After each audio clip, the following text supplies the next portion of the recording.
नींद होना एक बेसिक नीड है। सबको ठीक से नींद की ज़रूरत होती है। देखा गया है कि अगर आपको ठीक से रात को स्लीप नहीं होता है या कोई स्लीप डिजॉर्डर के आप शिकार बनते हैं, उससे काफ़ी प्रॉब्लम लाइफ में आता है, जैसे कि डिप्रेशन, एंजाइटी, बहुत सारी मेडिकल बीमारियाँ, diabetes, blood pressure, weight gain, dyslipidemia और कभी कभी स्लीप एपनिया और कुछ मेडिकल कंडीशन है जो प्राइमरी इंसोम्निया के कारण भी होता है। नींद नहीं होने के कारण आदमी दिन में थकान महसूस करती है, ठीक से काम में फोकस नहीं कर पाते। उसके कारण काफ़ी जगह में एक्सीडेंट भी होता है जो ड्राइविंग करते हैं। और काफ़ी टाइम में जो शिफ्ट वर्कर रहते हैं उनका भी लाइफ स्लीप डिस्टर्बेंस के कारण काफ़ी दिक्कतें में आती है। उनका वर्क लाइफ में भी प्रॉब्लम होती है, वर्क एफिशिएंसी ख़राब होती है। तो इसीलिए देखा गया स्लीप एक बेसिक जो ह्यूमन फंक्शन का एक बेसिक नीड है, ये प्रॉपरली होना चाहिए। स्लीप डिस्टर्बेंस अगर किसी को कंटिन्यूसली लंबा समय के लिए चले, उसके लिए डेफिनेटली मेंटल हेल्थ प्रोफेशन का हेल्प लेना चाहिए। उनका कंसल्टेशन करके उसका रूट कॉज जो होता है उसका इलाज करना चाहिए। बने कि आप स्लीपिंग पिल प्राइमरली फोकस नहीं करना चाहिए। स्लीपिंग पिल जो होता है वो एक टेम्पररी सोल्यूशन होता है, कुछ दिन के लिए 10-15 डेज के लिए आप ले सकते हैं। उससे ज़्यादा अगर लंबे समय के लिए आप स्लीपिंग पिल यूज़ करते हो तो काफ़ी चांसेस है कि आप उसका एडिक्शन के शिकार भी बन सकते हैं। एक बार उसकी लत लग जाती है, उसको छोड़ना भी काफ़ी मुश्किल होता है। अगर उसका साइड इफेक्ट आपके अंदर आ जाती है, फिर उसके कारण भी अनेक प्रॉब्लम होती है। तो देखा गया कि जो स्लीप जो बेसिक फंक्शन है, उसको कैसे पता चलेगा कि आपको प्रॉपर स्लीप हुआ या नहीं हुआ। आप रात को जब बेड में जाते हैं, उसका 75% तक आपको स्लीप में होना चाहिए। अगर आप 1 घंटा बेड में लेटे रहे हैं फिर भी स्लीप नहीं हो रहा है, मतलब आप इंसोम्निया के शिकार हैं। आप जब बेड में जाते हैं 15 मिनट के अंदर आपको स्लीप हो जाना चाहिए। अगर एक बार आपको रात को नींद टूट जाती है तो फिर आप 5 मिनट के अंदर आपको स्लीप आना चाहिए। मैक्सिमम पीरियड अगर आप स्लीप में रहते हैं तो आपका मेमोरी भी रिफ्रेश होता है, आपका एनर्जी भी स्टोर होता है, तो मॉर्निंग में आप रिफ्रेश करते हैं और मोर एनर्जेटिक फील करते हैं। जिन लोगों का देखा गया है कि इस स्लीप डिस्टर्बेंस के शिकार होते हैं, तो उन लोग क्या करते हैं, जब ऑफिस में डे टाइम जाते हैं ड्राउजी रहते हैं, उनको यार्निंग होता है, या उन्होंने दिन में काफ़ी समय तक ऐसे स्नोरिंग करते हैं और लेथार्जी, लैक ऑफ एनर्जी, ये सब का साइन आता है। तो ये सब से पता चलता है कि उनका वर्क में भी इम्पेयरमेंट हो रहा है। स्टूडेंट लोग काफ़ी समय में बोलते हैं कि हमें कंसंट्रेशन की प्रॉब्लम है। उसका मुख्यतः एक कारण रहता है कि स्लीप डिस्टर्बेंस, और दूसरा कारण है कि कभी एंजाइटी, स्ट्रेस रहता है। क्रॉनिक इंसोम्निया से बहुत लोगों को डिप्रेशन के शिकार आए, भले कि insomnia is a root cause of depression also. तो इसीलिए इसका हमेशा इलाज होना चाहिए और ट्रीटमेंट ठीक से होना चाहिए। अगर आपको स्लीप ठीक से नहीं हो रही, आप उसको कैसे ठीक करें? पहले आपको डेफिनेटली एक बार कंसल्ट करना चाहिए।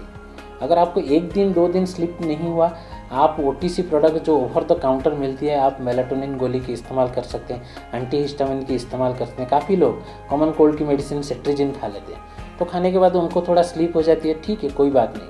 अगर आपको क्रॉनिक इंसोम्निया हो रहा है, काफ़ी दिन से आप सो नहीं पा रहे हैं, 1 हफ्ता हो गया, 2 हफ्ता हो गया, इतना लेट मत करिए। Immediately consult with the mental health profession, उसका कॉज जानिए क्या हो गया। काफ़ी यंग जनरेशन में हम लोगों को देखा, मोस्ट केसेस में उनको डिप्रेशन रहती है, रिलेशनशिप इशू के वजह से हो, वर्क प्रेशर के वजह से हो।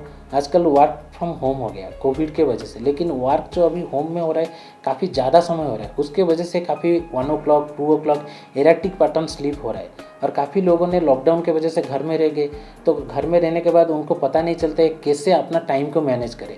रात को 2 बजे 3 बजे तक मूवी देखते हैं, तो उनका एक स्लीप डिस्टर्बेंस हो जाता है। ये एराटिक पैटर्न की वजह से आपका बॉडी का जो हार्मोनल बैलेंस है वो भी मेंटेन नहीं हो पाता है, उसके वजह से भी स्लीप डिस्टर्बेंस होती है। तो ये सब को करेक्ट करने के लिए आपको स्लीप हाइजीन बहुत आवश्यक है। अगर आपका रूट कॉज एंजाइटी है, अगर आपका रूट कॉज रिलेशनशिप इशू है, अगर आपका रूट कॉज डिप्रेशन है, पहले उसका ट्रीटमेंट करना जरूरी है। अगर आपका रूट कॉज प्राइमरी इंसोम्निया है तो हम उसका स्लीप स्टडी करके भी देख सकते हैं। तो पहले कैसे ट्रीटमेंट करेंगे, एंटी डिप्रेशन का हेल्प ले सकते हैं। वो ज़्यादातर एडिक्टिव नहीं होते, कुछ दिन के बाद उसको यूज करने के बाद फिर हम आपको CBT देते हैं, कॉग्निटिव थेरेपी देते हैं। तो कॉग्निटिव थेरेपी में एक स्लीप वर्सन है, उसका इस्तेमाल करके आप स्लीप को अच्छा कर सकते हैं। और अच्छे स्लीप के लिए जो स्लीप हाइजीन है वो सारे लोग को फॉलो करना चाहिए, जिसमें एक रेगुलर पैटर्न होना चाहिए। लाइफ को एक शेड्यूल बनाइए, ठीक टाइम में सोना चाहिए, टाइम में उठना चाहिए। एक शेड्यूल बनाए, रात को मैं 6 घंटा सोना है, डेली रात को मुझे 10 बजे अपना काम ख़त्म करके सोना है। तो स्लीप होने से 1 आवर या 2 आवर बिफोर आप मोबाइल फ़ोन या लैपटॉप, ये सब स्क्रीन से अपने आप को दूर रखें और थोड़ा स्क्रीन टाइम रिड्यूस करें, तो उसमें रेटिनल एक्टिवेशन बहुत जल्दी होता है, जिसमें स्लीप साइकिल में डिस्टर्बेंस होती है। इसीलिए काफ़ी आप देखेंगे मोबाइल और लैपटॉप में नाइट मोड वो इस्तेमाल हो रहा है आजकल, उससे भी लेकिन ज़्यादा इफेक्ट नहीं आता है, लेकिन आप उसको अवॉइड करें, नाइट टाइम में यूज नहीं करना।